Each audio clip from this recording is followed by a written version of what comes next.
सच्चिदात्मने सर्वान्तरात्मने श्रीमद् वेङ्कटेशाय मङ्गलम्। स्वतः सर्वविदे सर्वशक्तये सर्वशेषिणे सुलभाय सुशीलाय वेङ्कटेशाय मङ्गलम्।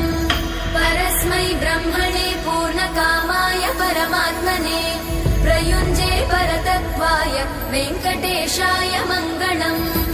आकालतत्त्वमशान्तमात्मनामनुपश्यताम् अतृप्त्यमृतरूपाय वेङ्कटेशाय मङ्गलम्। प्रायस्वचरणौ पुंसां शरण्यत्वेन पाणिना कृपया दिशते श्रीमद् वेङ्कटेशाय मङ्गलम्।